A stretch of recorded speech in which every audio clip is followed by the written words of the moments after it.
Lo que hará el anticristo en 2024 es impactante. Hay un sentido palpable de urgencia en el aire. Es claro para todos los que creen en la línea profética de Dios que el reloj está marcando el tiempo, y es esencial. El mundo, sin lugar a dudas, se encuentra en una encrucijada donde se desarrolla la línea profética de Dios, y debido a las señales de los tiempos en los que vivimos, la urgencia en nuestros corazones debe reflejar la urgencia de los tiempos. Hay un cambio evidente ocurriendo en nuestro mundo, y un mensaje que no debemos ignorar. El título de nuestro sermón es «Lo que hará el anticristo en 2024 es impactante». Puede sonar sorprendente e incluso inquietante, pero es imperativo que abordemos este tema con mentes y corazones abiertos. Como creyentes, no solo es nuestro deber, sino también nuestro llamado, discernir las señales de los tiempos y entender la batalla espiritual que se libra en nuestro mundo hoy en día. El propósito de nuestro sermón hoy es doble: llamar su atención sobre la presencia muy real del espíritu del anticristo en medio de nosotros, y arrojar luz sobre cómo este espíritu está preparando el terreno para lo que podría ser una serie impactante de eventos en el año 2024. Nos encontramos en una encrucijada en la historia, donde las mareas de oscuridad y engaño están aumentando, y el reloj avanza hacia lo que podría ser un momento crítico en la historia humana. Para establecer una base bíblica para nuestro sermón, volvamos a las palabras inspiradas del apóstol Juan, que se encuentran en las primeras y segundas epístolas de Juan. En 1 Juan 4:3, leemos estas palabras: «Pero todo espíritu que no confiesa a Jesús no es de Dios, sino del anticristo, del cual ya habéis oído que viene, y que ahora ya está en el mundo». Notemos la verdad profunda transmitida en este verso. El espíritu del anticristo no es simplemente una amenaza futura, es una realidad presente que ya está trabajando en nuestro mundo. Hay un movimiento en esta tierra del espíritu del anticristo. Está sucediendo en nuestras naciones, en nuestras instituciones, en la televisión, en las películas e incluso en nuestros vecindarios locales. Existe un verdadero espíritu del anticristo. A menudo, como cristianos, estamos preocupados por el anticristo, el hombre. Sí, el anticristo vendrá como un hombre real, un hombre de carne y hueso. Pero lo que necesitan saber y recordar es que antes de que se revele en el escenario mundial, antes de que dé un paso al frente y tome el centro del escenario, su espíritu ya está trabajando en el mundo, activamente en acción. Así como ustedes están llenos del Espíritu Santo, hay personas que están genuinamente llenas del espíritu del anticristo. Están guiadas y dirigidas por su espíritu. No necesitan ser teólogos para ver el espíritu del anticristo tomando el control del mundo secular. En 1 Juan 2:18, Juan nos advierte: «Hijitos, ya es el último tiempo, y según vosotros oísteis que el anticristo viene, así ahora han surgido muchos anticristos. Por esto conocemos que es el último tiempo». Las palabras de Juan resuenan con una urgencia que nosotros también debemos reconocer hoy. Estamos en la última hora. Nos dice que incluso en su tiempo había muchos anticristos, aquellos que se oponían a Cristo y buscaban apartar a las personas de su verdad. Ahora pueden preguntarse, ¿por qué es esencial enfocarse en el espíritu del anticristo en lugar de obsesionarse con un individuo específico? La razón es clara. Al entender el espíritu que se opone a Cristo, podemos reconocer mejor sus manifestaciones en el mundo que nos rodea.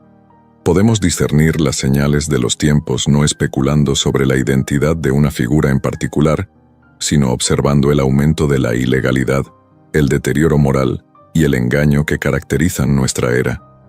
¿Qué hará el espíritu del anticristo en 2024? En esencia, lo que hará el espíritu del anticristo en 2024 es una continuación de lo que ha estado haciendo desde el comienzo de la última hora de la que habla el apóstol Juan. Habrá una clara aceleración en el rechazo de la verdad y una aceptación de la oscuridad. En los últimos 15 años, hemos visto una clara aceleración en el rechazo de la verdad, y esto solo continuará en 2024. El espíritu del anticristo, en su núcleo, está en contra de la verdad. Jesucristo es la verdad. Jesucristo es la luz, y podemos ver cómo las corrientes se están moviendo en este mundo cada vez más, ya que las personas ya no aceptan la verdad absoluta. Estamos viviendo en un mundo donde las personas aman la oscuridad. Observen las tonterías que se están aceptando en el mundo hoy en día. Esto no es natural. Es casi como si el sentido común ya no fuera común. Cada persona tiene su propia verdad y esto continuará. Estamos viviendo en un mundo en el que algunos han rechazado la realidad y han decidido vivir en su propia realidad. En preparación para adorar a un hombre, el acondicionamiento de las personas para seguir y adorar a un líder o figura carismática continuará aumentando en los próximos años, incluyendo en 2024, cuando llegue el Anticristo. No le tomará décadas ser reverenciado y adorado. En este momento, los corazones de hombres y mujeres de todo el mundo están siendo sutilmente persuadidos por el espíritu del Anticristo para depositar su confianza y lealtad en un hombre, en lugar de en Dios. Las personas tienen la percepción equivocada de que cuando llegue el Anticristo, tendrá que transformar el mundo y cambiar drásticamente la forma en que opera. Pero eso no es cierto. Cuando el Anticristo aparezca y tome el centro del escenario en la sociedad, el mundo ya estará preparado para él.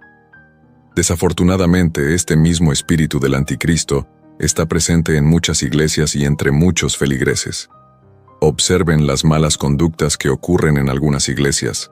Observen la inmoralidad presente en algunos entornos religiosos. Numerosas iglesias parecen estar energizadas y dirigidas por el mismo espíritu del Anticristo.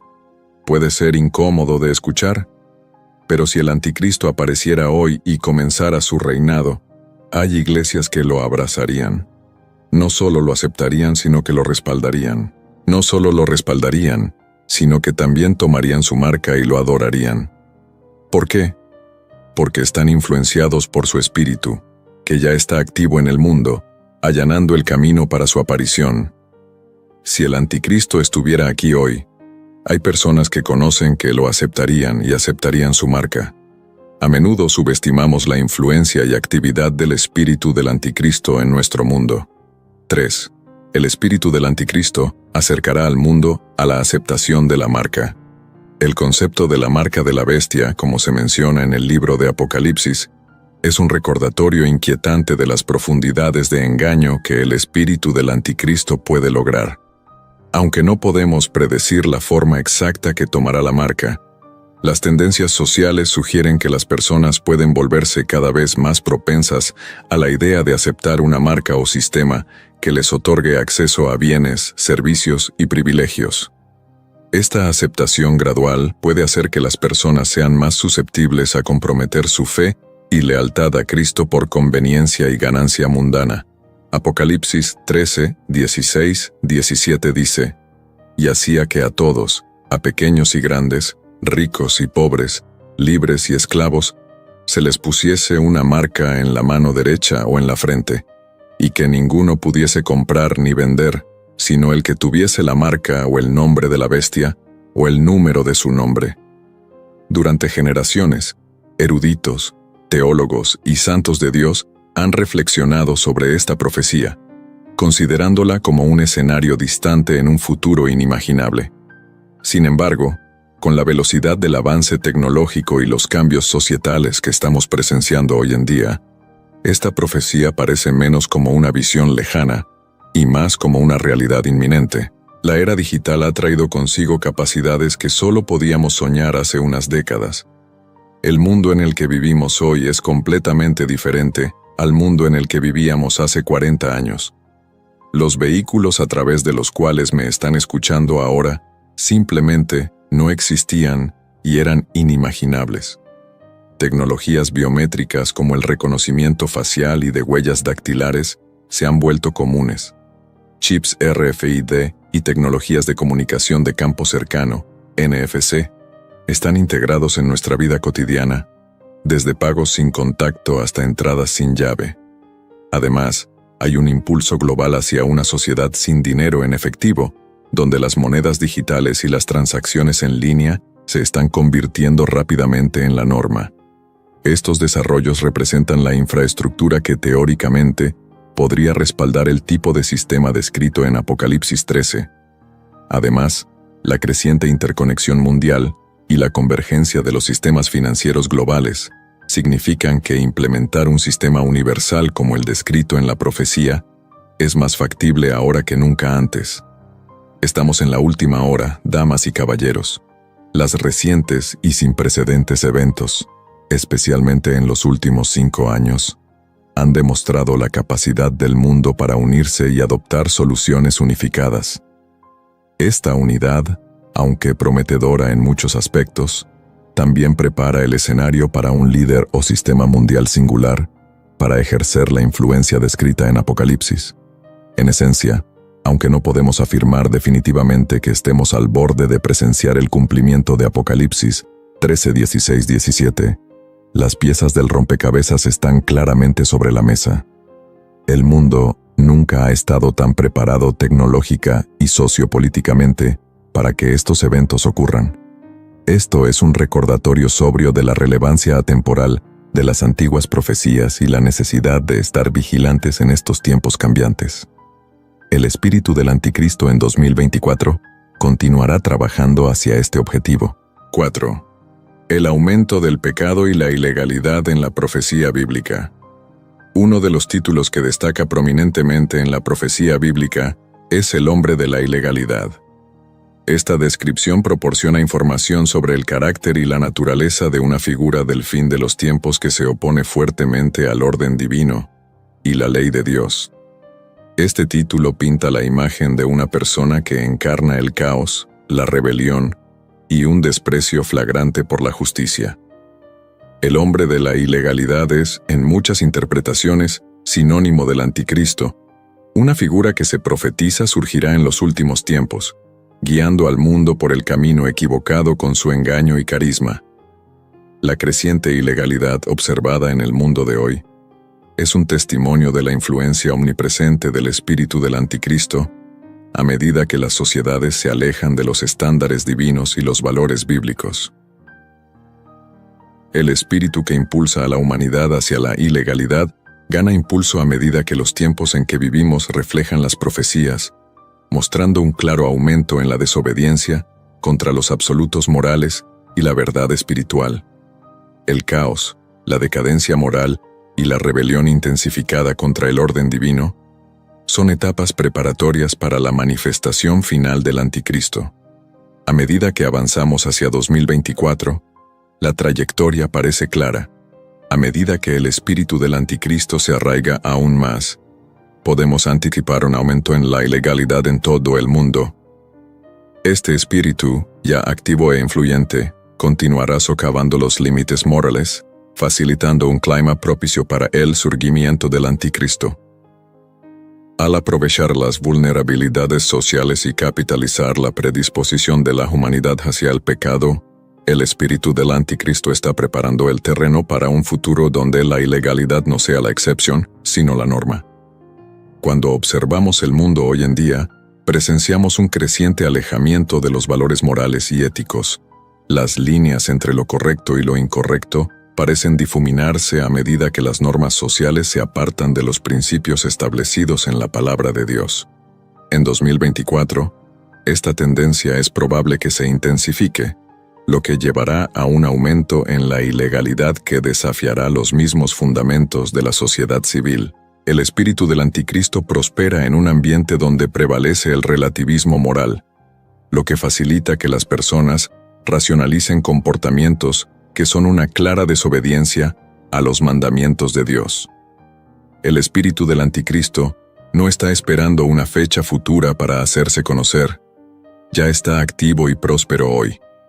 Observen los males del pasado, la maldad que hemos leído en las Escrituras. No son solo historias del pasado, se están manifestando ante nuestros propios ojos. Han escuchado las historias de Sodoma y Gomorra, ciudades tan malvadas que atrajeron el juicio ardiente de Dios.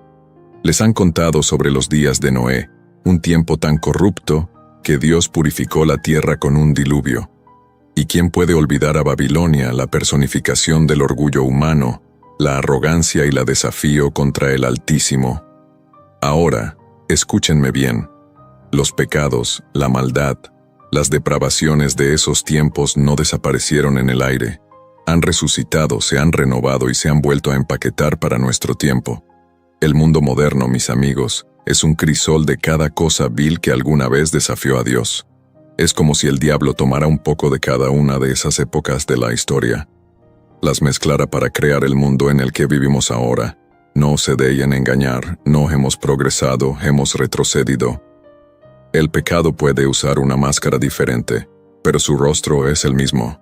El pecado puede tener herramientas modernas, pero su intención es antigua. El diablo no necesita inventar nuevos pecados, simplemente reutiliza los antiguos para una nueva generación. Permítanme decirles algo. La conveniencia del pecado en nuestros días debería aterrarnos. Hubo un tiempo en que el pecado requería esfuerzo, cuando tenías que aventurarte en el mundo para encontrarlo.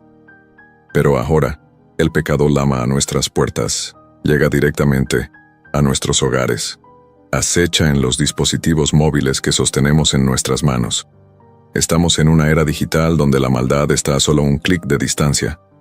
Es un mundo donde nuestros hijos, justo bajo nuestros techos, pueden estar expuestos a cosas que harían que Sodoma se sonrojara. Un mundo donde la tentación no está a la vuelta de la esquina, sino justo en nuestros bolsillos. Pero permítanme recordarles que esto no sucede por casualidad. Está orquestado. Es un esfuerzo conjunto del espíritu del anticristo para adormecernos, para sensibilizarnos, para hacernos aceptar lo inaceptable, y para preparar al mundo para el hombre de la ilegalidad y el hombre del pecado.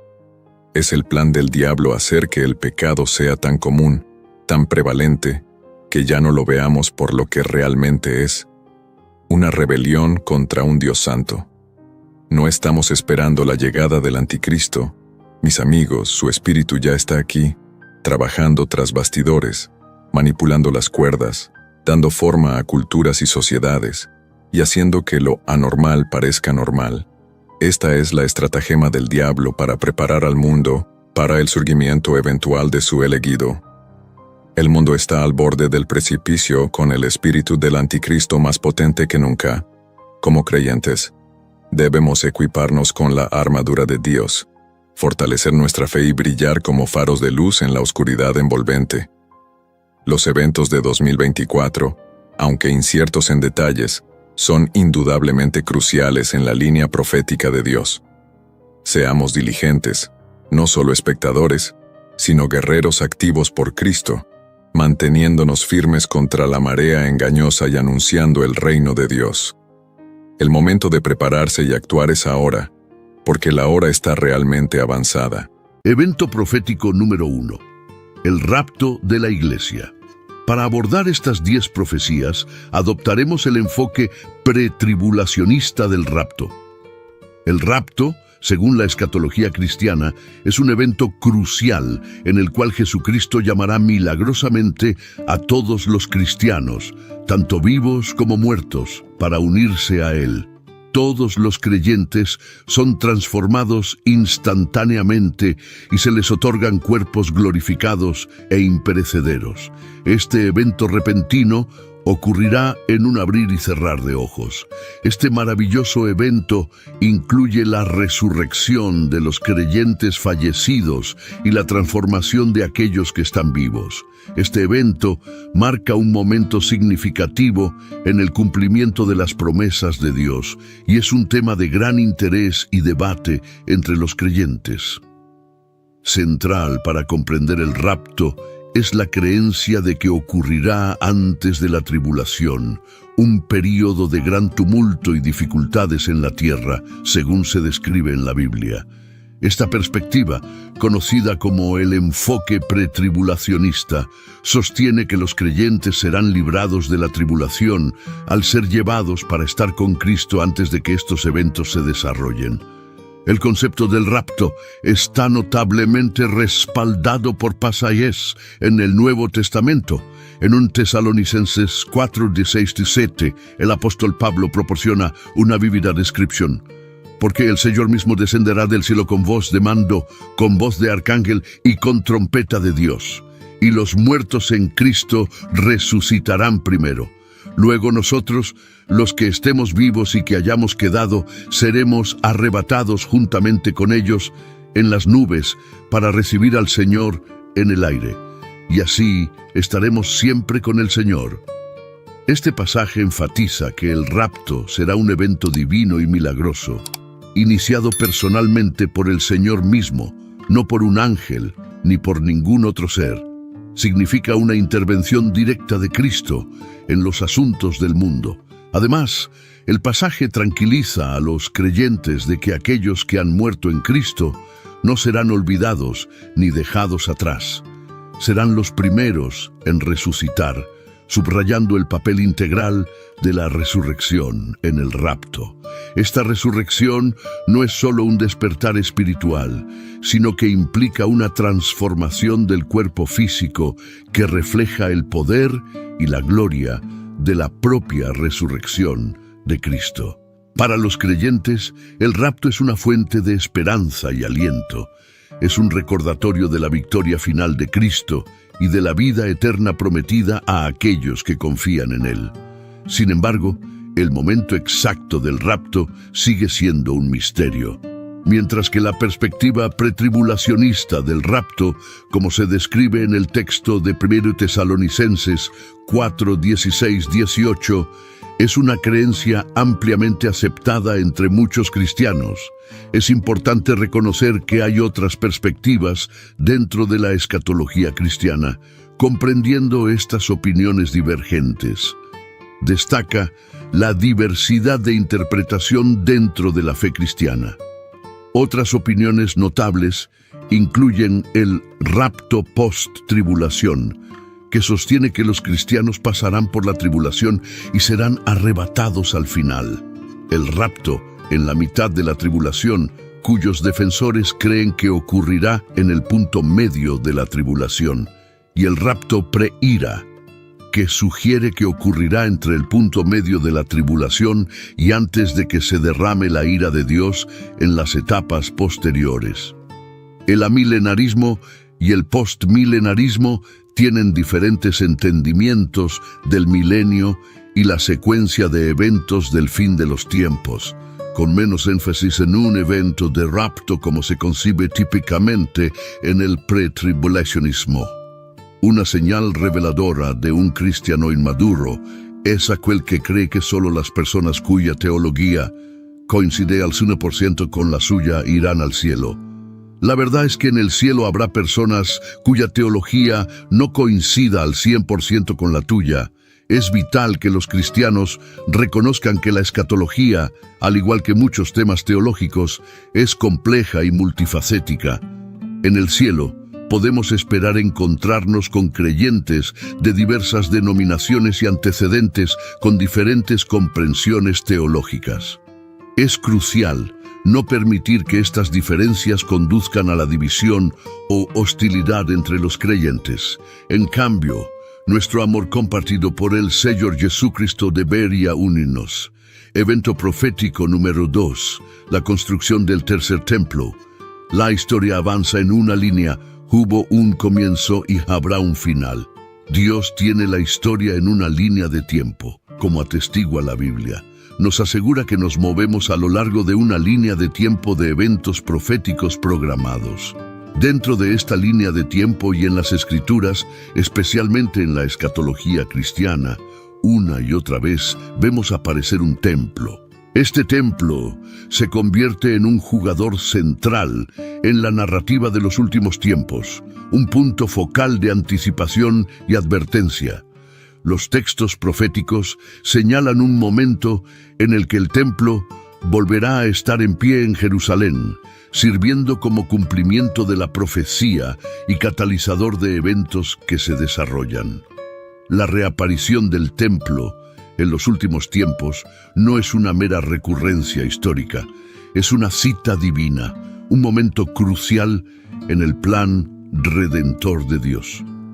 Mientras vivimos a la sombra de estas promesas proféticas, el papel del templo en los eventos en desarrollo de la historia se hace cada vez más evidente.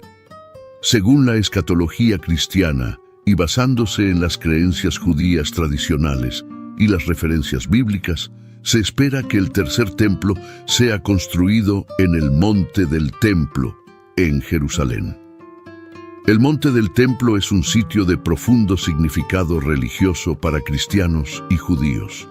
La construcción del tercer templo se ve como un cumplimiento directo de la profecía bíblica, especialmente en Daniel 9:27 y Mateo 24:15, donde se menciona un lugar santo o templo en el contexto de eventos de los últimos tiempos. Cuando esto se haga realidad, confirmará la confiabilidad de la Biblia y la certeza del plan de Dios. Nuevamente los planes. Daniel 9:27 confirma que Él hará un pacto con muchos por una semana. A la mitad de la semana pondrá fin al sacrificio y la ofrenda, y en el templo establecerá una abominación que causa desolación hasta que se derrame el decreto final sobre él. Mateo 24:15-16 dice: Cuando vean estar de pie en el lugar santo la abominación que causa desolación, hablada por el profeta Daniel, el que lee entienda.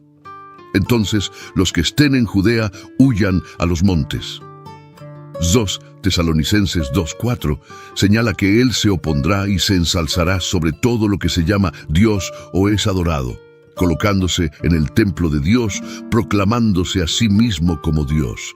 Evento profético número 3, el surgimiento de la primera bestia. Apocalipsis 13 nos presenta una figura formidable que no es otra que el anticristo emergiendo del mar. Esta primera bestia se representa con 10 cuernos y 7 cabezas, simbólicos de su inmenso poder y autoridad. El dragón, que representa a Satanás, le otorga a esta bestia su poder, trono y gran autoridad. Esta bestia que encarna al anticristo no es solo un poder político, sino una entidad blasfema que se opone a todo lo que pertenece a Dios. Es un hombre energizado por las puertas mismas del infierno. El mundo entero se maravilla ante la bestia, y su influencia se extiende a todas las tribus, pueblos, lenguas y naciones. El ascenso al poder del anticristo estará marcado por su representación como un hombre de paz, un líder carismático que surge del caos de la inquietud global. Ofrecerá soluciones a los innumerables problemas del mundo, seduciendo a muchos con promesas de estabilidad y armonía. Aunque no estoy diciendo que el anticristo vendrá en 2024, la verdad es que no sé cuándo vendrá. Sin embargo, mi punto es simple. Les insto a observar la desesperada necesidad del mundo y sus llamados a la paz. Y también a considerar la descripción bíblica de cómo el anticristo se levantará como un hombre de paz. A veces me pregunto cómo el anticristo unirá al mundo en paz y lo hará aceptar solo a él como su líder. El hecho de que el mundo se unirá bajo el liderazgo de un solo hombre debería mostrarles varias cosas, una de las cuales es el nivel de engaño y el poder puro del engaño del anticristo. ¿En qué momento de la historia toda la humanidad ha escuchado y obedecido el gobierno de un solo hombre? ¿En qué momento de la historia el mundo se ha unido en paz bajo el gobierno de un solo hombre? ¿En qué momento de la historia el mundo ha visto a un solo hombre como Dios? ¿En qué momento de la historia la gente ha dejado de lado sus ideologías sociales y políticas para seguir a un solo hombre? ¿En qué momento de la historia toda la humanidad ha dejado de lado sus creencias religiosas para adorar a un solo hombre? ¿En qué momento de la historia se ha exigido al mundo entero llevar una marca o símbolo como un medio de lealtad a un solo líder? ¿En qué momento de la historia ha existido un sistema económico global tan controlado que comprar y vender son imposibles sin lealtad a un solo gobernante? ¿En qué momento de la historia un líder ha logrado realizar signos y maravillas en una escala tan grande que engañan a naciones?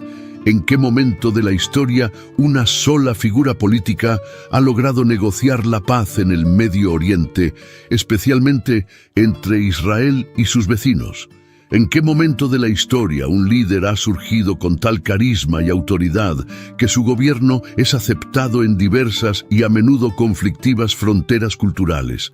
La Biblia nos dice cuándo sucederá esto, y eso es en Apocalipsis 13, con la introducción del Anticristo. Evento profético número 4.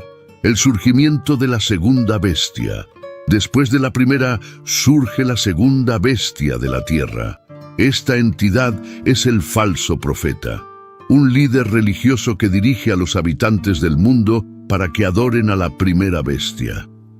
El falso profeta realiza grandes señales, incluso haciendo que descienda fuego del cielo a la vista de los hombres. Engaña a aquellos que moran en la tierra con estos signos. Crucialmente, esta bestia implementa la infame marca de la bestia. Sin esta marca en la mano derecha o la frente, nadie puede comprar ni vender.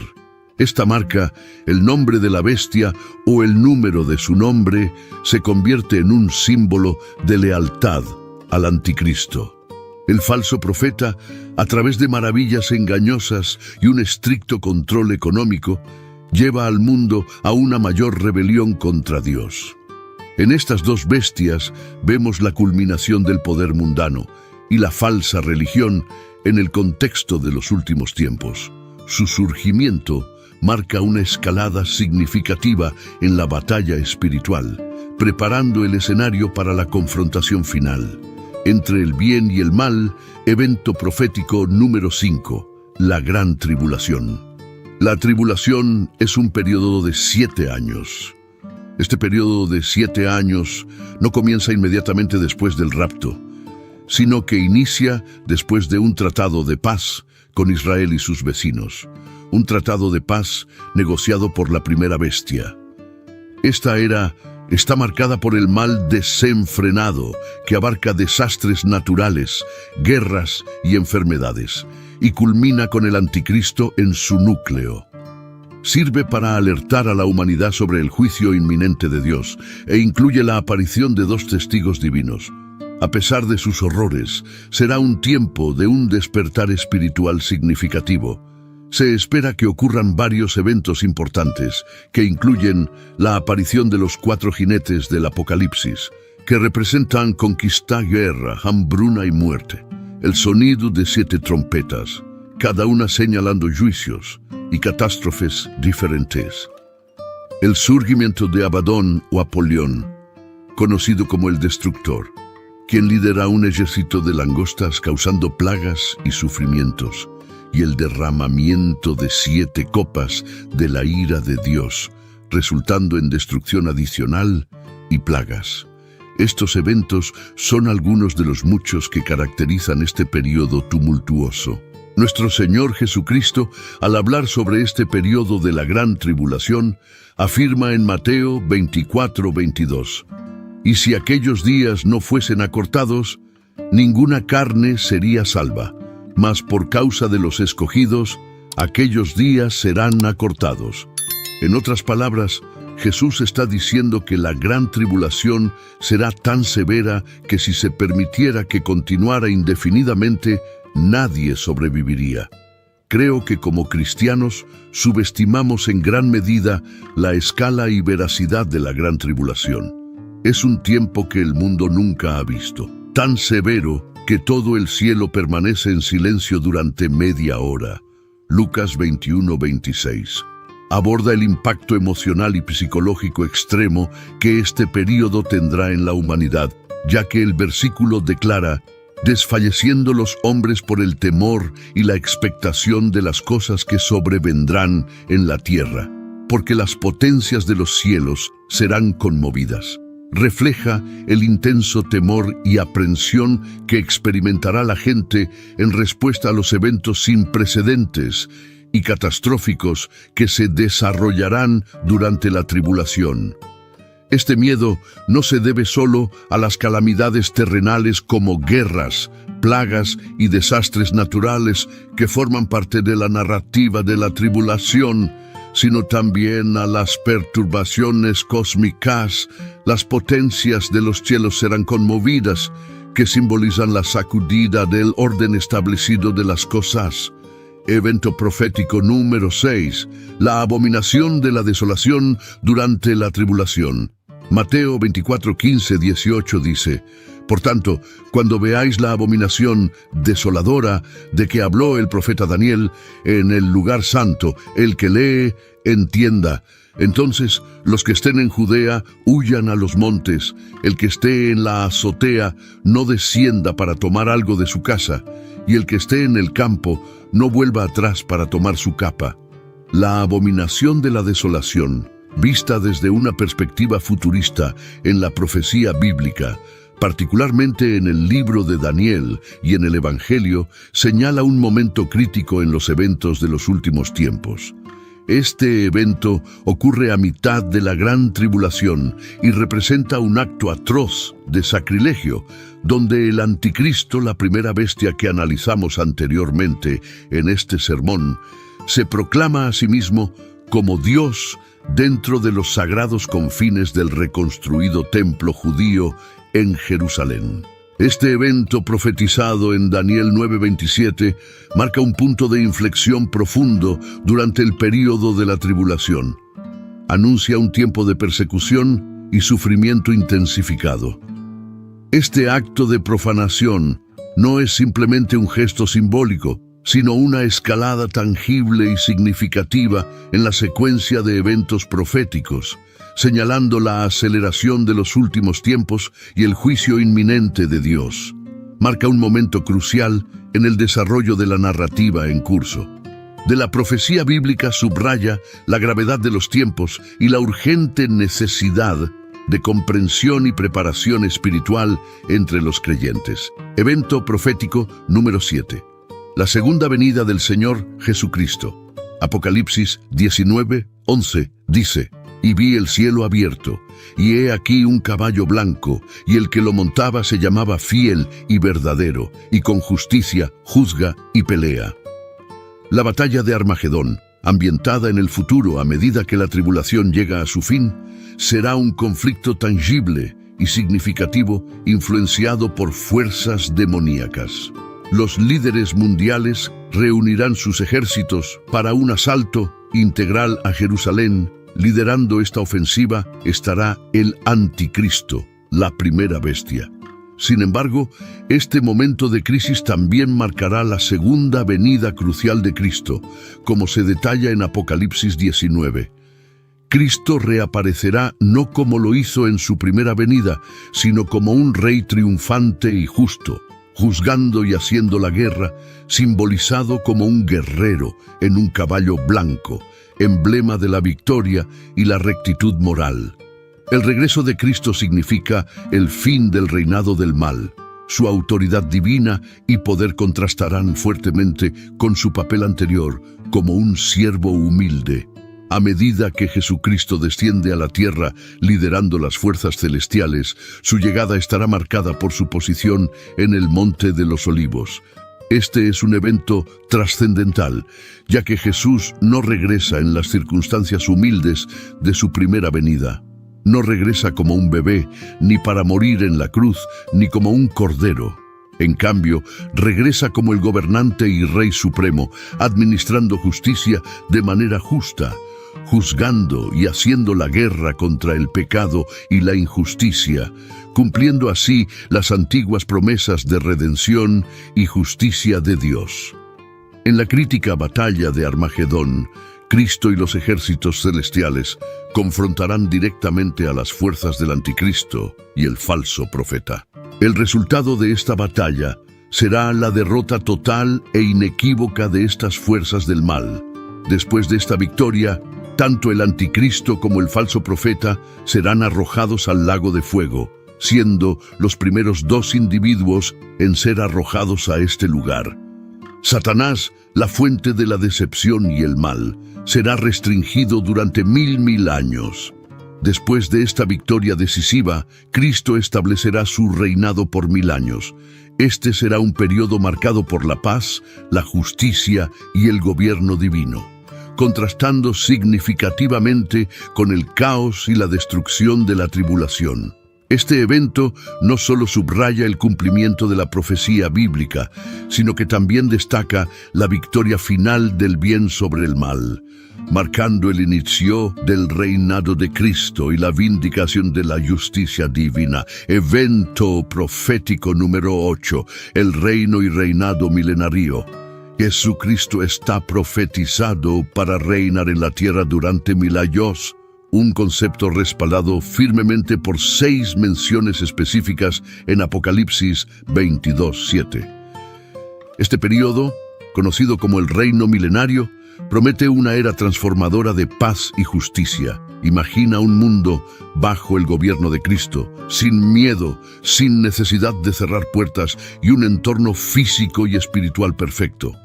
El reino milenario estará marcado por una paz completa y la atadura de Satanás, siendo esta era distinta de la paz temporal de la gran tribulación, yendo más allá de la calma engañosa traída por el anticristo. Apocalipsis 20 enfatiza repetidamente el milenio, subrayando su importancia.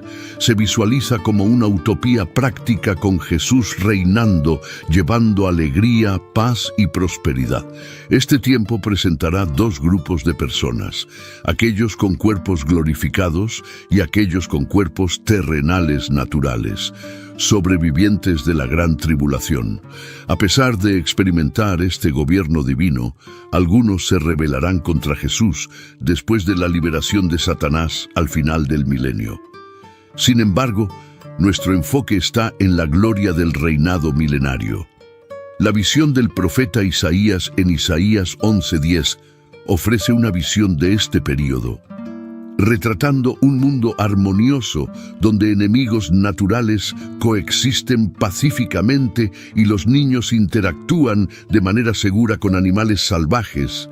Esta era será un tiempo en el que el conocimiento del Señor llenará la tierra como el agua cubre el mar. Este reinado milenario también traerá cambios profundos a la vida humana. La gente vivirá mucho más tiempo, recordando la era antes del diluvio. Isaías 65:20 sugiere que morir a los 100 años será similar a la muerte de un niño en este tiempo.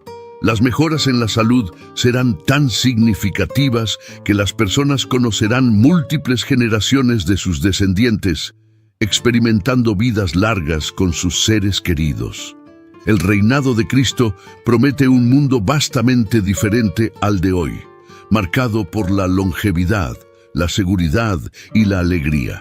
La sociedad será transformada, los niños jugarán seguros en las calles, las puertas permanecerán sin cerrar con llave y las personas caminarán sin temor durante la noche. El reinado de Cristo traerá un mundo seguro, eliminando la necesidad de que los padres adviertan a sus hijos sobre los peligros de la sociedad actual. En esta era, las personas vivirán vidas más largas y saludables e interactuarán con los animales a los que no nos acercaríamos hoy. Es una visión onírica que hace anhelar su llegada. El reinado de Cristo será un tiempo de seguridad, longevidad y conexiones familiares, donde la alegría del Señor cubre la tierra. Esta profecía nos llena de anticipación por un mundo bajo el justo gobierno del Rey Jesús, un mundo de dicha absoluta y seguridad. El reino milenario es una promesa de una tierra transformada, un faro de esperanza y un testimonio del plan de Dios para la humanidad. Directamente después del reino y reinado milenario, Satanás será liberado. La Biblia declara en Apocalipsis 27:10, cuando los 1000 años se cumplan, Satanás será desatado de su prisión y saldrá a engañar a las naciones que están en los 4 ángulos de la tierra, a Gog y a Magog, para reunirlos en batalla, el número de los cuales es como la arena del mar. Subieron sobre la anchura de la tierra y rodearon el campamento de los santos y la ciudad amada. Pero descendió fuego de Dios desde el cielo y los devoró. y el diablo que los engañaba fue lanzado al lago de fuego y azufre, donde estaban la bestia y el falso profeta, y serán atormentados día y noche por los siglos de los siglos. Evento profético número 9, el gran juicio del trono blanco, representado en Apocalipsis 20, 11, 15. Es un evento crucial en la escatología cristiana. Este juicio involucra a todos los muertos, tanto grandes como pequeños, de pie ante Dios. En este punto se abren libros, incluido el libro de la vida, y los muertos son juzgados según sus obras registradas en estos libros.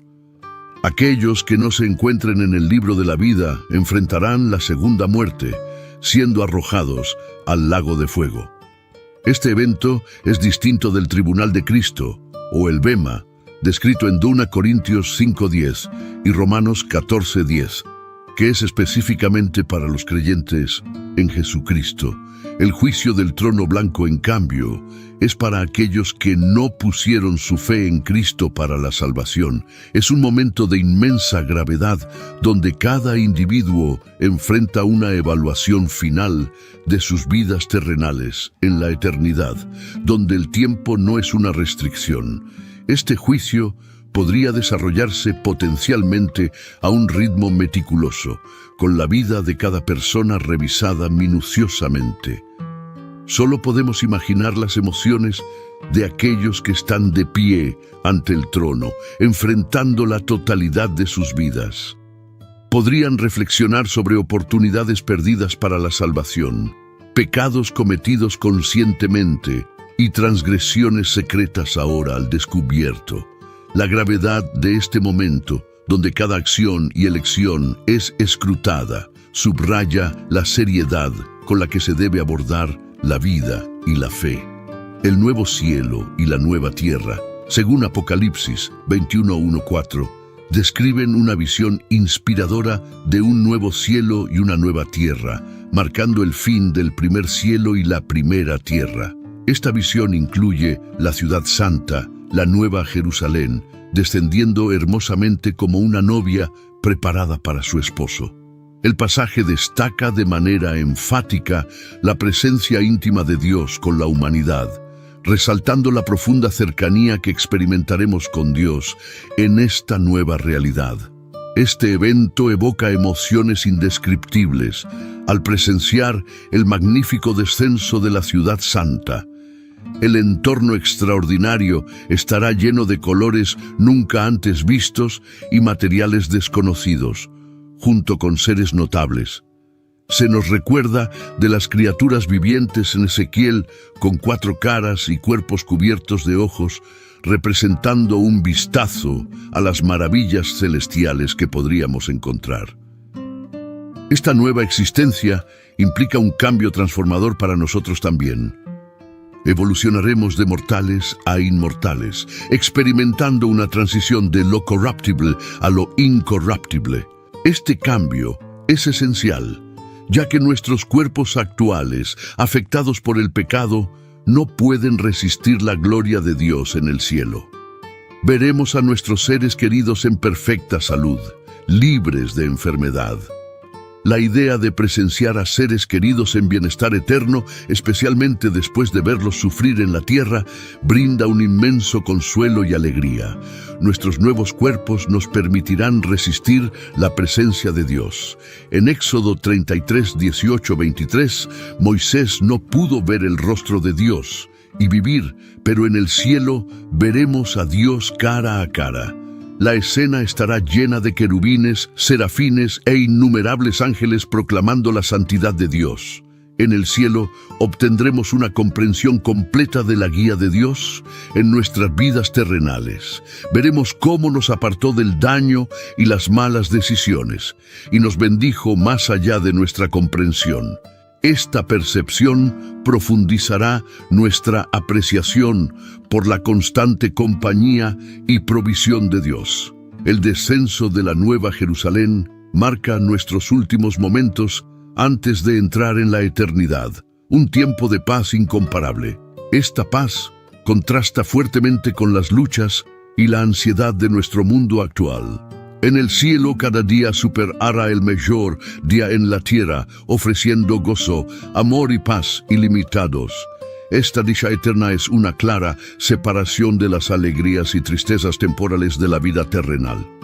La realización de estar en el cielo, finalmente alcanzando este paraíso prometido, nos llenará de asombro y gratitud.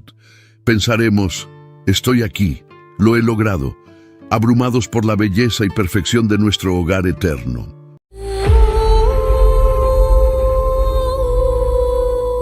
Por eso, muchos están buscando el sello de la bestia. ¿Cuál es la marca de la bestia? Todos tenemos números específicos que tienen un gran significado para nosotros, ya sea el número de la camiseta de nuestro atleta favorito o nuestra propia fecha de nacimiento. Un número particular mencionado en el libro de Apocalipsis ha fascinado a muchas personas a lo largo de los años, y este es el sello de la bestia. En la Biblia hay dos marcas distintas, la marca de Dios y la marca de la bestia. ¿Aceptarán las personas la marca de la bestia? Hay consecuencias severas para aquellos que la rechazan, ya que sin ella no podrán comprar ni vender. Esta misteriosa marca en el libro de Apocalipsis es un tema que ha fascinado y desconcertado a las personas más que cualquier otro campo de estudio relacionado con este tema. Se han escrito un número significativo de libros y se han pronunciado numerosos sermones al respecto. Eruditos y teólogos han ofrecido muchas ideas diferentes al respecto. Muchas personas creen que es un microchip implantado en la frente o que es una marca invisible o visible. Algunos incluso creen que podría ser la tarjeta de débito o crédito de una persona. Dicho esto, ¿qué dice la Biblia sobre esta misteriosa marca? El libro que revela el sello, la marca de la bestia, aparece en el Apocalipsis. El Apocalipsis está lleno de un lenguaje gráfico y mediante la aplicación constante de símbolos podemos visualizar cosas que de otra manera serían incomprensibles para nosotros.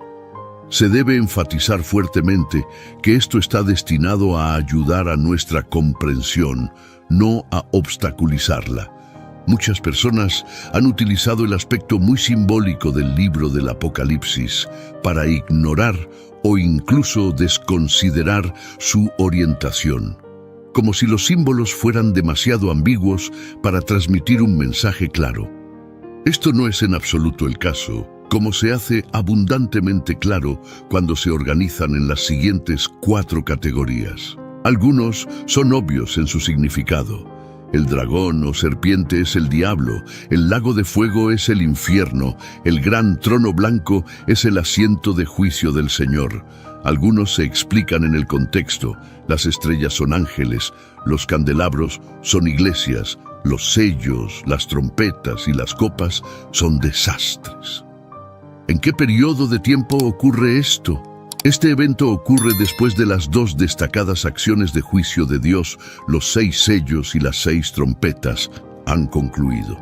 La última serie de desastres está a punto de suceder en la historia del mundo. Será lo peor. Las fuerzas malignas establecerán un control más fuerte sobre la sociedad de lo que nunca lo han hecho antes. La marca de la bestia se discute en el Apocalipsis 16, considerada la sección de futuro cercano del libro. Apocalipsis 1:5 es la era presente.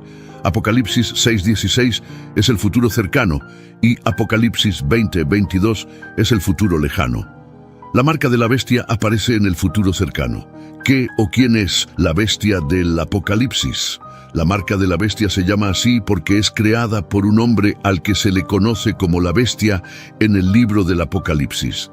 Encontramos a 3 individuos que se unen para formar una alianza para gobernar el mundo. El primero tiene naturaleza angelical, conocido como Satanás o el diablo. Los otros 2 son humanos.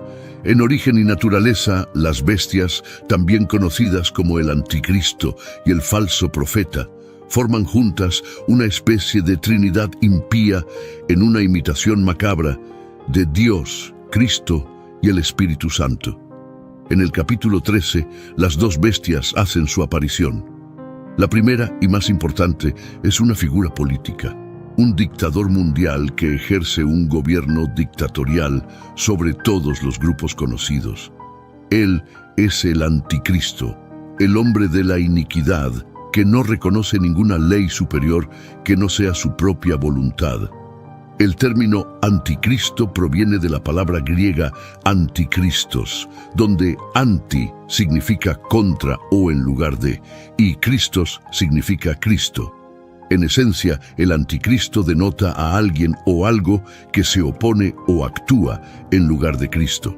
Este concepto tiene sus raíces en la Biblia, particularmente en las epístolas de Juan. El término anticristo se encuentra explícitamente en los libros de 1 Juan y 2 Juan. Hijos, es la última hora, y según ustedes han oído que viene el anticristo. Ahora muchos anticristos han venido, por esto conocemos que es la última hora. 1 Juan 2:18. Apocalipsis 13:1-3 describe la visión del dragón parado en la arena de la orilla del mar. Vi una bestia que subía del mar, con 10 cuernos y 7 cabezas, y en sus cuernos había 10 diademas, y en sus cabezas había nombres blasfemos. La bestia que vi se parecía a un leopardo, con pies como los de un oso y boca como la de un león, y el dragón le dio su poder, su trono y gran autoridad. Vi una de sus cabezas como herida de muerte, pero su herida mortal fue sanada, y toda la tierra se maravilló y siguió a la bestia. La bestia es un individuo humano que acepta la oferta satánica que Jesús rechazó, pero también es anticristiano en el otro sentido de ese prefijo. Su ascenso al poder será silencioso y pasará desapercibido al principio, e incluso aquellos más cercanos a la acción no podrán verlo. Según Juan, en la imaginería bíblica, el mar representa la masa general de la humanidad, o más específicamente, las naciones gentiles. Muchos se preguntan cómo un hombre tendrá el poder de marcar a las personas en todo el mundo. Aquí vemos que es un hombre al que se le ha dado mucho poder. Tiene el poder de hacer guerra contra los santos y vencerlos. Parece surgir de una unión de gobernantes políticos, captando la atención del mundo a través de una asombrosa recuperación de una herida mortal, presumiblemente en un intento de asesinato. Su egotismo blasfemo se difunde durante 42 meses. El término anticristo proviene de la palabra griega antikristos, donde anti significa contra o en lugar de, y Christos significa Cristo. En esencia, el anticristo denota a alguien o algo que se opone o actúa en lugar de Cristo. Este concepto tiene sus raíces en la Biblia, particularmente en las epístolas de Juan. Una segunda bestia hace que las personas reciban la marca de la bestia. Como los reyes de antaño, este rey anticristiano tendrá un profeta a su lado. Este profeta es conocido como el segundo. La segunda bestia es llamada el falso profeta. Este hombre es un colega religioso con poderes sobrenaturales que enfoca la adoración del mundo en su superior. Sus milagros engañarán a las naciones, ya que ordena que caiga fuego del cielo y que las imágenes del dictador hablen. Su apariencia será como la de un cordero, un joven carnero con solo 2 cuernos. Apocalipsis 13:15 describe: Entonces vi otra bestia que subía de la tierra y tenía 2 cuernos semejantes a los de un cordero, pero hablaba como un dragón. Ejercía toda la autoridad de la primera bestia en presencia de ella y hacía que la tierra y sus habitantes adoraran a la primera bestia, cuya herida mortal había sido sanada. Realizaba grandes señales, incluso hacía descender fuego del cielo a la tierra a la vista de todos. Engañaba a los habitantes de la tierra con las señales que se le había permitido realizar en presencia de la bestia, diciendo a los habitantes de la tierra que hicieran una imagen a la bestia que tenía la herida de la espada, y vivió. se le permitió infundir aliento a la imagen de la bestia, para que la imagen hablara e hiciera matar a todos los que no adoraran la imagen de la bestia. Este falso profeta hace que el mundo adopte la marca de la bestia, lo que demuestra que este evento está relacionado con la religión. Apocalipsis 13, 16, 17 señala: hacía que a todos, pequeños y grandes, ricos y pobres, libres y esclavos, se les pusiera una marca en la mano derecha o en la frente, y que ninguno pudiera comprar ni vender, sino el que tuviera la marca o el nombre de la bestia o el número de su nombre. En el futuro, se dará una marca a todos los que vivan bajo el gobierno de la bestia y su asociado. Esta marca será necesaria para participar en la economía, lo que significa que quienes no la tengan no podrán comprar ni vender nada. Solo aquellos que lleven un número único en una parte visible de su cuerpo, ya sea la mano o la frente, podrán comerciar, y el número solo se marcará en aquellos que participen en la idolatría imperial.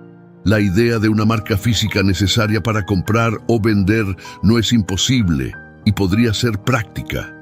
La tecnología para dar a las personas una marca que les permita participar en la economía electrónica está disponible, y hay muchas formas posibles en las que podría ocurrir.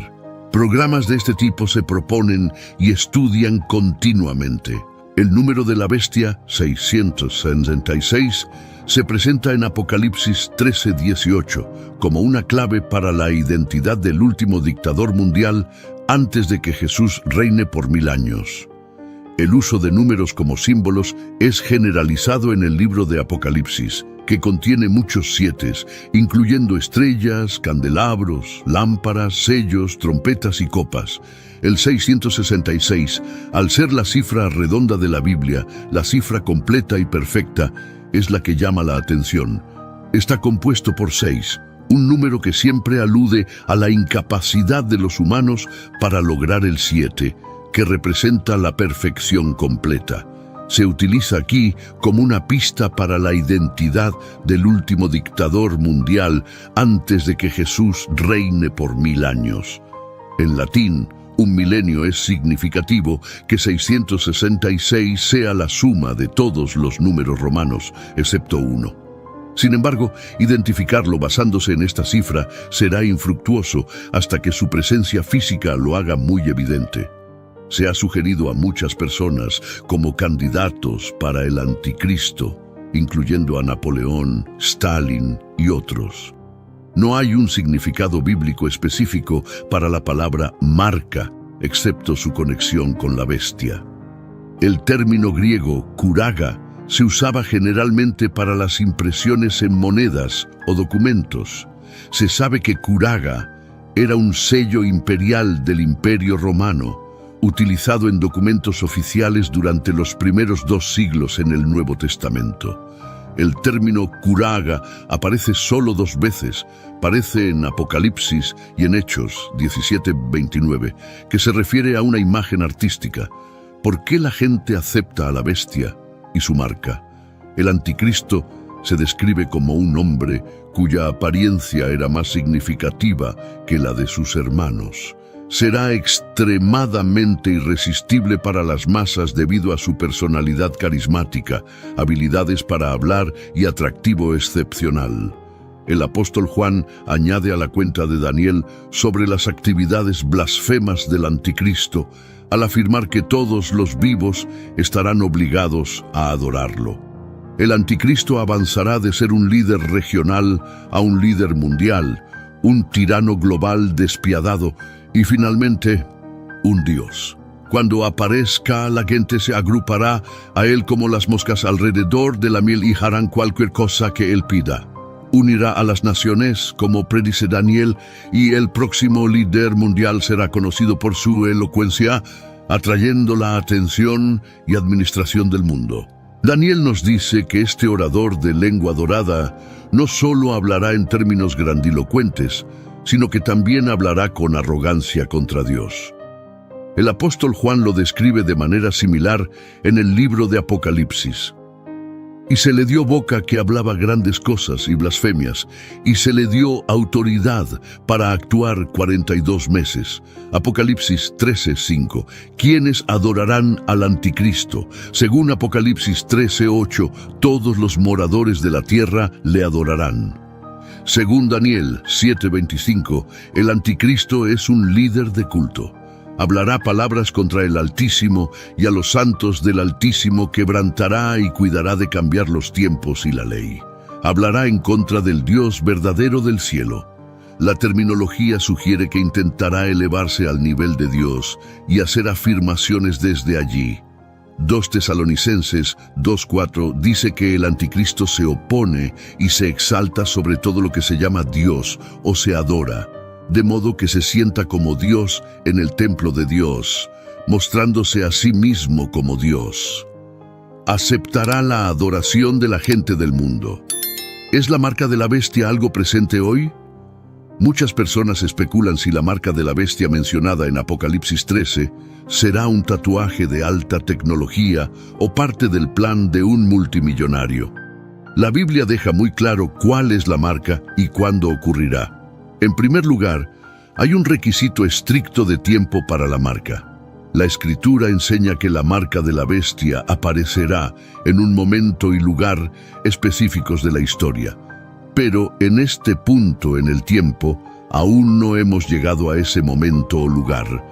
La razón por la que se refiere como la marca de la bestia es porque es creada por un hombre al que se le conoce como la bestia. Entonces, hasta que el anticristo gobierne toda la tierra, no puede haber marca. Y dado que la Biblia dice que la bestia y su marca no aparecerán en la tierra hasta la mitad de la tribulación de 7 años, entonces la marca no puede existir en ninguna forma antes de la tribulación. Por lo tanto, cualquier sugerencia de que la marca de la bestia existe hoy en cualquier forma es simplemente una advertencia. El 666 es el nombre codificado de un dictador. Sin embargo, hasta que llegue el dictador, es inútil intentar descifrar el número. Cuando el dictador llegue, su identidad será obvia y el número 666 lo representará. Está claro que el dictador no alcanzará la perfección, que está representada por el número 7. ¿Qué les sucede a aquellos que toman la marca de la bestia? Condenación para aquellos que adoran a la bestia.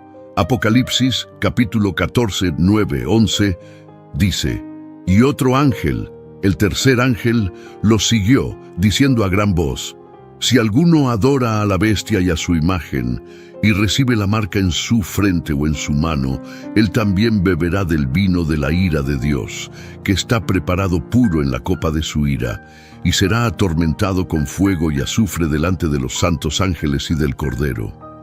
El humo de su tormento sube por los siglos de los siglos, y no tienen reposo de día ni de noche los que adoran a la bestia y a su imagen, ni nadie que reciba la marca de su nombre.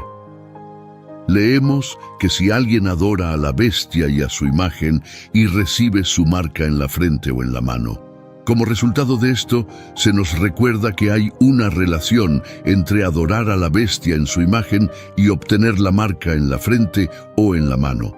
La marca no se tomará descuidadamente o por accidente.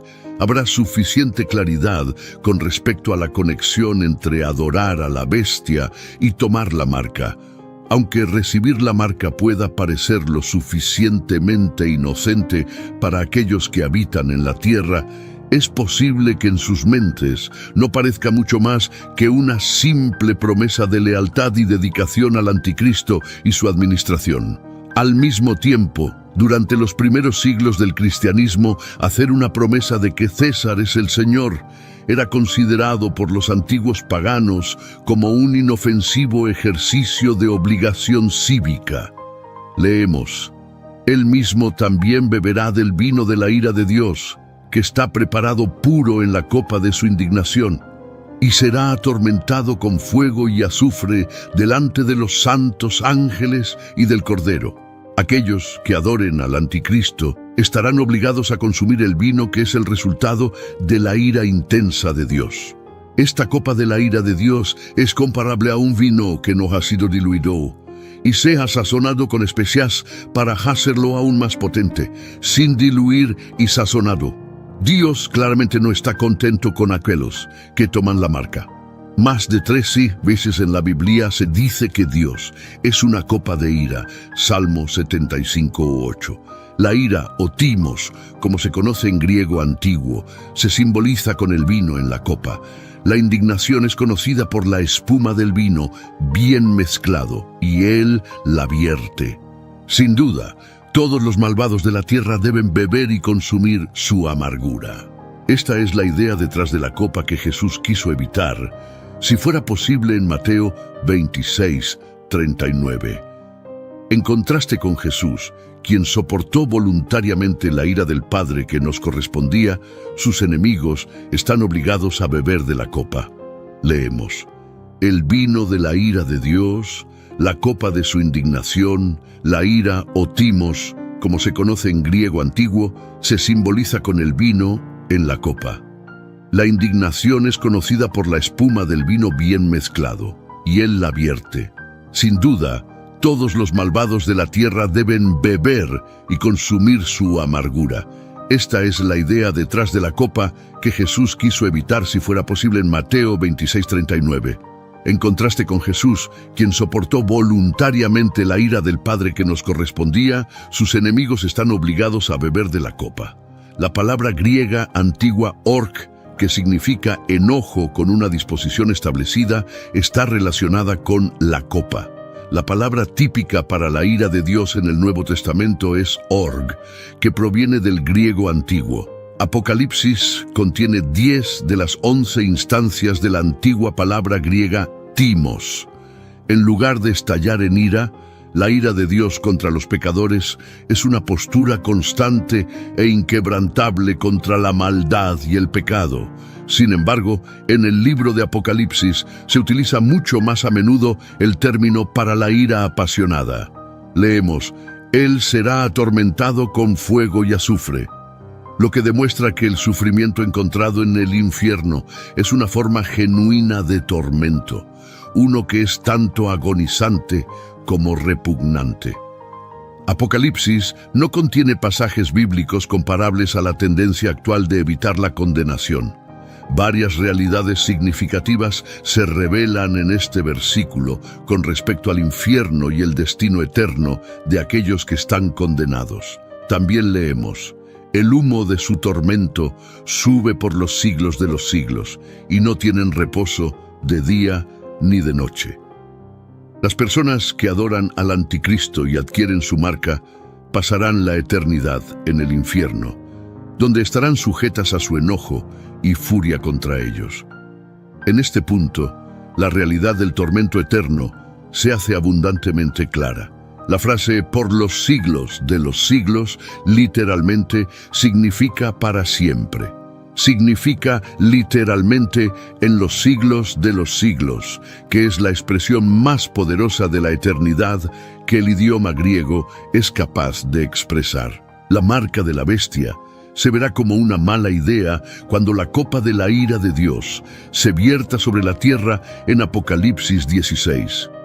El concepto de las copas, a menudo llamadas las copas de la ira o frascos de ira, representa los juicios finales de Dios que se derraman sobre la tierra justo antes del fin del mundo. Básicamente, estas copas son como contenedores de la ira de Dios. Para este momento, la humanidad había hecho mucha maldad, especialmente bajo el anticristo, por lo que estas 7 copas son la respuesta de Dios a toda la calamidad. Apocalipsis 16 comienza con una voz fuerte desde el templo que dice a los 7 ángeles: «Viene y derramad sobre la tierra las 7 copas de la ira de Dios». Entonces el primer ángel fue y derramó su copa sobre la tierra, y una llaga llena y dolorosa afligió a las personas que tenían la marca de la bestia y adoraban su imagen. El primer ángel que eleva su copa se acercó a la tierra y vació su contenido. Inmediatamente ocurrió un cambio aterrador. Aquellos que llevaban la marca de la bestia y adoraban su imagen, el emblema mismo de su rebelión contra el Creador, fueron afligidos de repente por una llaga dañina y dolorosa. Aquellos que una vez mostraron con orgullo su marca, ahora están heridos y tienen llagas dolorosas en su piel. Estas marcas ahora son llagas. El apóstol Pablo había escrito una vez a los romanos: porque el salario del pecado es muerte, pero el don de Dios es vida eterna en Cristo Jesús, Señor nuestro.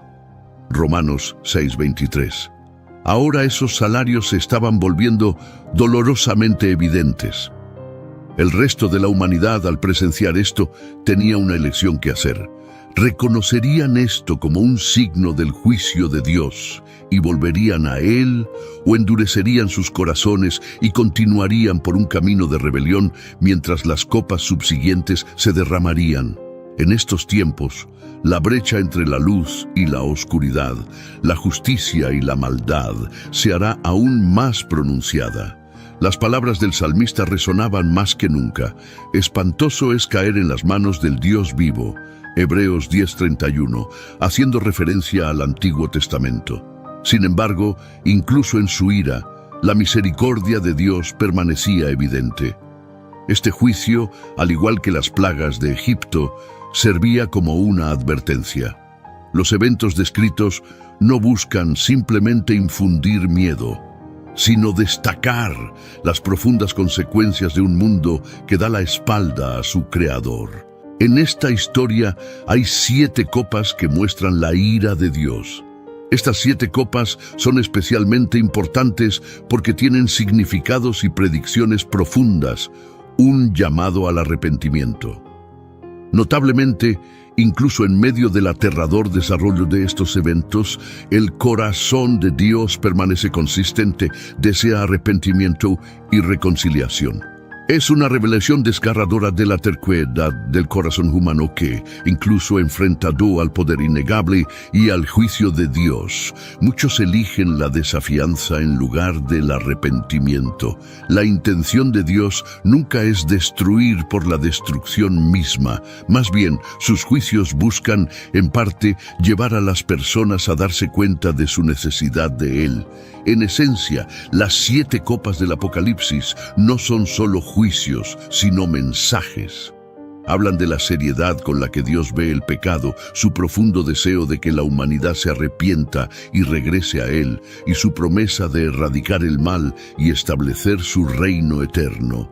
Para los creyentes ofrecen esperanza, recordando que, no importa cuán oscuro parezca el mundo, la luz y la verdad de Dios siempre brillarán victoriosas. Al reflexionar sobre las 7 copas, recuerda que el Apocalipsis no solo trata sobre finales, es sobre nuevos comienzos. Más allá de las copas yace la esperanza de una creación renovada, donde el dolor, el sufrimiento y la muerte son solo recuerdos lejanos para aquellos que escuchan el mensaje y se vuelven hacia la luz. Un nuevo amanecer aguarda. Entonces, ¿por qué son tan importantes todas estas cosas? Porque la Biblia nos dice que estos eventos son como piezas de un rompecabezas que encajan en una imagen más grande. Estas cosas sucederán como parte del gran plan de Dios y nos recuerdan que Dios tiene el control de todo. La bestia y aquellos que la adoran llegarán a su fin cuando Jesús regrese. La Biblia enseña que el reinado del anticristo llegará a su fin con el regreso de Jesucristo. El libro del Apocalipsis, que es una visión profética dada al apóstol Juan, proporciona la descripción más vívida.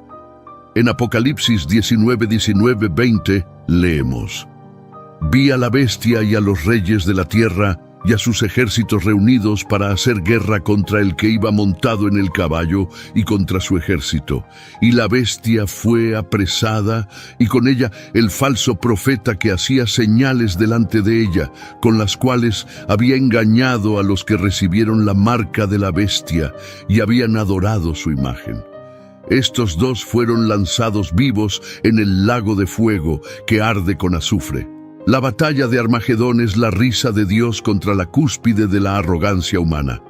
Después, la bestia es llevada prisionera, junto con el falso profeta, ambos arrojados vivos al lago de fuego. Este día no es simplemente un final, es el comienzo de un nuevo amanecer y una fuente de esperanza para la humanidad. Las cadenas de la decepción se rompieron y el camino hacia la redención se hizo claro. Ante la oscuridad, la luz de la verdad de Dios siempre prevalece. Con la derrota del anticristo, la esperanza y la redención comenzaron a despuntar en el mundo. Ese día es un testimonio del poder perdurable de la fe y el triunfo. ¿Qué sucede después de ese día? El milenio, después de la derrota del anticristo, Jesús establecerá un reino en la tierra, a menudo llamado el reino milenial, porque dura 1000 años. Durante este tiempo, Jesús reinará con justicia y paz, y vivieron y reinaron con Cristo 1000 años. Apocalipsis 24. La derrota del anticristo marca el comienzo de la esperanza y la redención para el mundo. El día en que cayó fue un testimonio del poder perdurable de la fe y el triunfo. ¿Cuál es el sello de Dios en el libro del Apocalipsis en el Nuevo Testamento? La palabra sellado tiene su origen en una palabra griega que significa estampar con una marca privada. Esto implica mantener algo oculto, protegido o conservado. El uso de sellos era común en contextos oficiales. Por ejemplo, un centurión romano colocaría un sello en un documento destinado exclusivamente a la revisión de su superior. Si el sello se rompía, la persona que recibía la carta sabría que ésta había sido alterada o leída por alguien que no era la persona que originalmente la selló. Vemos el sello de Dios en el libro del Apocalipsis, lleno de visiones misteriosas y mensajes que nos introduce a la idea del sello de Dios de una manera especial y significativa. Apocalipsis 1 nos habla de la revelación de Jesucristo, que Dios le dio para mostrar a sus siervos lo que debe suceder pronto. Lo hizo conocido enviando a su ángel a su siervo Juan, quien testifica todo lo que vio, es decir, la palabra de Dios y el testimonio de Jesucristo. Esta parte de la Biblia comienza a explicar los mensajes importantes que vienen después, incluido el significado del sello de Dios. El sello de Dios es como un signo especial de Dios. Muestra que Dios está protegiendo a ciertas personas que le pertenecen y que son seguidores genuinos suyos. El sello se menciona durante los eventos salvajes y aterradores de las visiones del Apocalipsis. Es importante saber que este sello no es una marca física, sino más bien como una insignia espiritual, una forma de mostrar quiénes están realmente conectados con Dios y bajo su protección. El concepto de sellar en el Apocalipsis se relaciona con la antigua práctica, pero lo eleva a un nivel espiritual. No se trata solo de autoridad y autenticidad, sino de pertenecer a Dios y ser identificado como suyo en las pruebas y tribulaciones. El sello es una poderosa metáfora de la fe y la protección divina en un mundo de caos e incertidumbre. Al profundizar en este tema, descubrimos que el sello de Dios es realmente importante. Muestra que Dios promete protegernos y desea que permanezcamos leales a Él. Nos dice que incluso cuando los tiempos son difíciles, Dios ha marcado a aquellos que le pertenecen y los mantendrá a salvo. La marca de Dios aparece durante la tribulación, un periodo futuro de 7 años, cuando Dios finalizará su juicio sobre el mundo incrédulo. A lo largo de la palabra de Dios, la tribulación se asocia con el día del Señor, que se refiere al período en que Dios intervendrá directamente en el curso de la historia para llevar a cabo el cumplimiento de su plan. Ese día será un día de ira, de agonía y angustia, de problemas y devastación, de oscuridad y tinieblas, de trompeta y grito de batalla.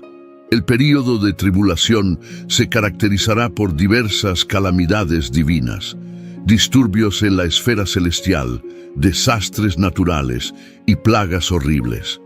Durante este oscuro período, vemos el sello de Dios como un juicio que se retiene hasta que los siervos de Dios son sellados. Apocalipsis 7:1-3. Después de esto, vi a 4 ángeles de pie en los 4 rincones de la tierra, sosteniendo los 4 vientos de la tierra para que no soplara viento alguno sobre la tierra, el mar o los árboles. Luego vi a otro ángel que subía desde el oriente, teniendo el celo del Dios vivo, y con una voz fuerte llamó a los 4 ángeles a quienes se les dio autoridad y poder para dañar a la tierra y al mar, diciendo: no daguéis ni a la tierra, ni al mar, ni a los árboles, hasta que hayamos selado en sus frentes a los siervos de nuestro Dios. La frase 4 rincones de la tierra es un término antiguo y a veces moderno. Equivalente a la idea de los 4 puntos cardinales, el concepto aquí es que estos ángeles tienen un efecto en todo el planeta, según leemos, sosteniendo los 4 vientos de la tierra. Estos vientos eran una fuerza destructiva del juicio de Dios, ya que los vientos son frecuentemente representados como tal en el Antiguo Testamento, siguiendo el patrón de Zacarías 6:1-8. Es posible que los 4 vientos de la tierra sean una referencia a los 4 jinetes mencionados en Apocalipsis 6:1-8.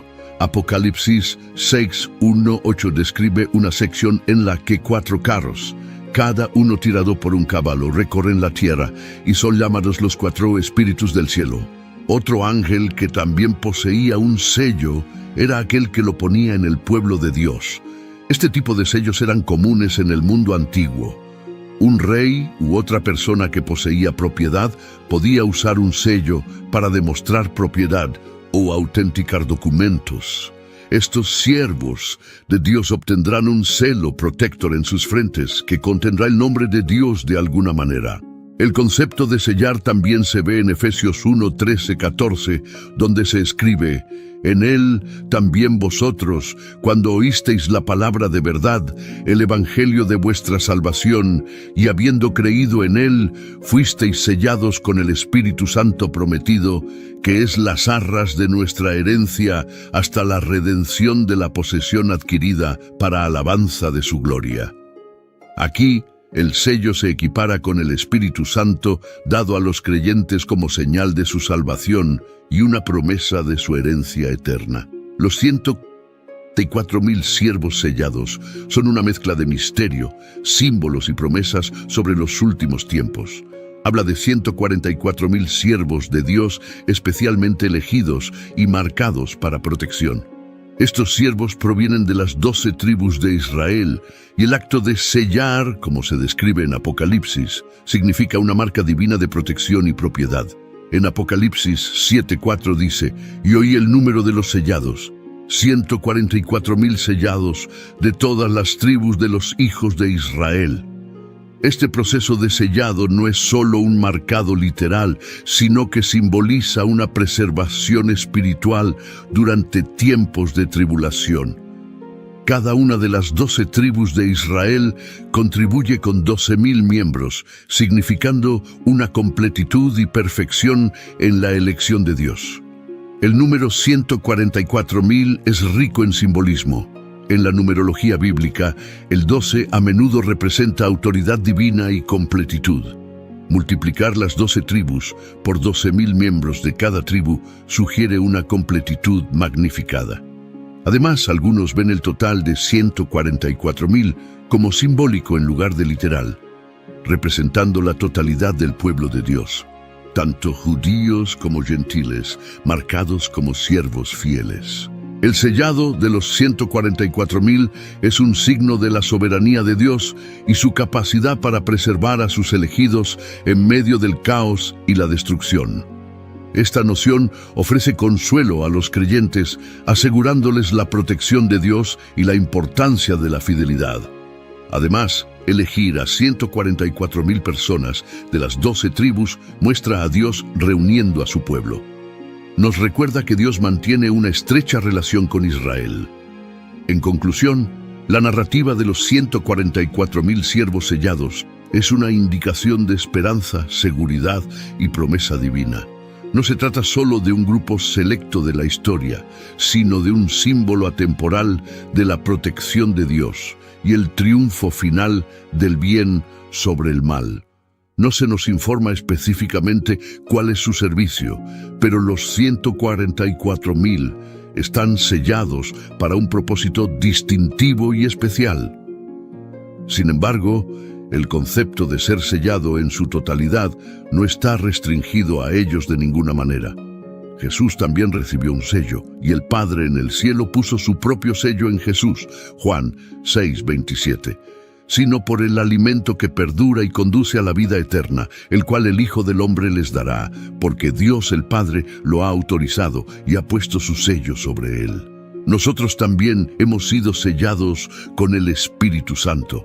Pablo escribió: Dios también nos ha sellado y nos ha dado el Espíritu en nuestros corazones como garantía. 2 Corintios 1:21-22. Ahora es Dios quien nos establece y confirma en comunión conjunta con ustedes en Cristo y nos ha ungido, capacitándonos con los dones del Espíritu. Él también nos ha puesto su sello, es decir, nos ha creado y certificado como suyos, y nos ha dado el Espíritu Santo en nuestros corazones como una garantía, como un depósito de seguridad para asegurar el cumplimiento de su promesa de vida eterna. Este sellado del Espíritu Santo se otorga a cada creyente al ser salvado. Habiendo creído, fuisteis sellados con el Espíritu Santo de la promesa. Efesios 1:13. En él también, cuando escucharon la palabra de la verdad, el evangelio de su salvación, y creyeron en él, fueron sellados con el sello del Espíritu Santo prometido, el prometido por Cristo como propiedad y protección de Dios. El sellado del Espíritu Santo brinda consuelo y desafío a los creyentes, afirmando su pertenencia a Él. Es un desafío para apartarnos de todo lo malo y identificarnos con aquel a quien pertenecemos. 2 Timoteo 2:19. No obstante, el firme fundamento de Dios permanece inmutable, teniendo este sello: el Señor conoce a los suyos, y que todo aquel que invoca el nombre del Señor se aparte de la iniquidad. Efesios 4:30 nos exhorta: y no entristezcáis al Espíritu Santo de Dios, con el cual fuisteis sellados para el día de la redención. La marca del Espíritu Santo es un distintivo de propiedad y pertenencia a Dios, y se nos insta a no entristecer al Espíritu, sino a buscar complacerlo, ya que fuimos sellados y marcados como propiedad exclusiva de Dios para el día de la redención, la liberación final de las consecuencias del pecado.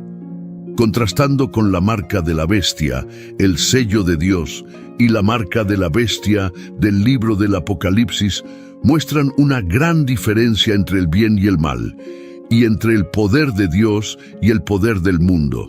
El sello de Dios, mencionado en Apocalipsis 7:2-3, representa protección divina y propiedad, otorgado a los fieles seguidores de Dios, marcándolos como suyos en un sentido espiritual. A diferencia de una marca física, simboliza un compromiso personal profundo con Dios y sus enseñanzas, indicando un resguardo espiritual durante tiempos de prueba y juicio. En cambio, la marca de la bestia, hablada en Apocalipsis 13:16-17, es un signo de lealtad a la bestia, un personaje malvado contra Dios. Significa apartarse de Dios y elegir seguir el poder de las personas en el mundo, que a menudo no es correcto ni bueno. La marca de la bestia se refiere así porque es introducida por un hombre llamado la bestia, según los pasajes bíblicos en Apocalipsis 16:2 y 19:20. Esta marca distingue a aquellos que adoran a la bestia, y el versículo 13, 16, 17 expone que obliga a todos, grandes y pequeños, ricos y pobres, libres y esclavos, a recibir una marca en la mano derecha o en la frente, indicando lealtad a la bestia. y que nadie podrá comprar o vender sin esa marca, ya sea el nombre de la bestia o el número de su nombre. Cabe destacar que esta marca es necesaria para participar en la economía, y aquellos sin ella no podrán comprar ni vender nada. Solo aquellos que lleven un número especial en una parte visible de su cuerpo, ya sea en la mano o en la frente, serán permitidos para el comercio. Este número solo se marcará en aquellos que participen en la idolatría imperial. El número 666 es el nombre codificado del dictador, cuyo significado ya hemos discutido. La verdadera naturaleza de la escritura apocalíptica se revelará cuando él aparezca y se conozca su identidad. Esta figura será demasiado obvia. Todos los intentos de descifrarla son especulaciones inútiles. Una cosa está clara: no alcanzará la perfección en ningún sentido. La palabra kuraga en la antigua lengua griega se refiere a una marca, pero no está comúnmente asociada con las personas. Por lo tanto, algunos la interpretan como una marca simbólica. Sin embargo, la idea de que se requiera una marca física para comprar o vender no es imposible y podría ser práctica. La tecnología para dar a las personas una marca que les permita comprar y vender en la economía electrónica está disponible. Hay muchas formas diferentes en que podría suceder, y dichos programas se proponen y prueban constantemente. Una marca en la mano derecha o en la frente, dice Satanás, no es creativo. Todo lo que puede hacer es imitar a Dios. No nos sorprende encontrar que esto también es una parodia satánica de algo que Dios hará. Imita la marca de Dios sobre su pueblo. El número de la bestia, Apocalipsis 13:18, dice: aquí hay sabiduría. El que tenga entendimiento calcule el número de la bestia, pues es el número de un hombre, y su número es 666. El 666 es el que capta la atención. Está compuesto por 6, una cifra que siempre alude a la incapacidad de los humanos para alcanzar el 7, que representa la perfección completa. Se usa aquí como una pista sobre la identidad del último dictador mundial antes de que Jesús reine por 1000 años. El término marca no tiene un uso bíblico especial aparte de su asociación con la bestia. El término griego kuraga se usaba comúnmente para impresiones en documentos o monedas y estaba bien documentado como un sello imperial del Imperio Romano, utilizado en documentos oficiales durante los primeros 2 siglos. Además de su uso en Apocalipsis, el término kuraga aparece solo una vez en el Nuevo Testamento, específicamente en Hechos 17:29, donde se refiere a una imagen artística. Tomar esta marca es como dar la espalda a Dios. Muestra que estás eligiendo estar del lado de aquellos en contra de Dios. No es solo una marca visible en tu cuerpo, realmente significa que estás viviendo tu vida en contra de lo que Dios quiere. La marca en Ezequiel 9:4 es similar. Se otorgó un sello protector a los justos antes de que Jerusalén fuera juzgada. En este capítulo se ven 6 ejecutores viniendo desde el norte, la dirección desde la cual vendrían los babilonios para destruir a los idólatras. Aquellos que se oponían a la idolatría fueron sellados con una marca en la frente para que no fueran asesinados. Ezequiel 9:4. Y le dijo el Señor: pasa por en medio de la ciudad, por en medio de Jerusalén, y pon una señal en la frente de los hombres que gimen y que claman a causa de todas las abominaciones que se cometen en medio de ella. En conclusión, el sello de Dios, especialmente en el contexto del libro del Apocalipsis, tiene una gran importancia, invitando a un estudio y reflexión más profundos. El celo de Dios en Apocalipsis muestra la constante promesa de Dios de protegernos en tiempos difíciles y nos recuerda quiénes somos como seguidores de Cristo. Oremos. Padre Celestial, en tu infinita sabiduría y gracia, nos has revelado los misterios de tu voluntad a través de tu palabra. Al reflexionar sobre la profunda verdad del sello de Dios, según se describe en el libro del Apocalipsis, nos acercamos a tu trono con corazones que buscan comprensión y espíritus anhelantes de tu guía. Señor, te pedimos tu celo divino sobre nuestras vidas. Que este celo no sea una marca vista por ojos humanos, sino una transformación sentida profundamente en nuestras almas. Que sea un símbolo de nuestra fe inquebrantable en ti, nuestro compromiso de caminar en tus caminos y nuestra determinación de mantenernos firmes en tu verdad en medio de los desafíos de este mundo. Ayúdanos, oh Dios, a tener las características de aquellos que llevan tu sello: amor, gozo, paz, paciencia, bondad, fidelidad, mansedumbre y autocontrol. Enséñanos a vivir de tal manera que nuestros pensamientos, palabras y acciones reflejen tu amor y luz en este mundo. Protégenos de las mentiras y de las cosas que nos tientan. Ayúdanos a enfocarnos siempre en Jesús, a ser fieles a lo que enseña la Biblia y a escuchar lo que tu Espíritu Santo nos dice. Cuando nos sintamos inseguros o asustados, ayúdanos a recordar que siempre cuidas de aquellos que te pertenecen. Oramos por aquellos que aún buscan, aún cuestionan, aún vagan, que lleguen a reconocer la belleza y la seguridad de tu sello. Úsanos como vasijas, Señor, para compartir tu amor y verdad con ellos. En todas las cosas te damos gloria, porque eres nuestro Creador, Redentor y Sustentador. Confiamos en tu amor y misericordia infalibles, sabiendo que en tu presencia encontramos seguridad, paz y vida eterna a través de Jesucristo nuestro Señor. Amén.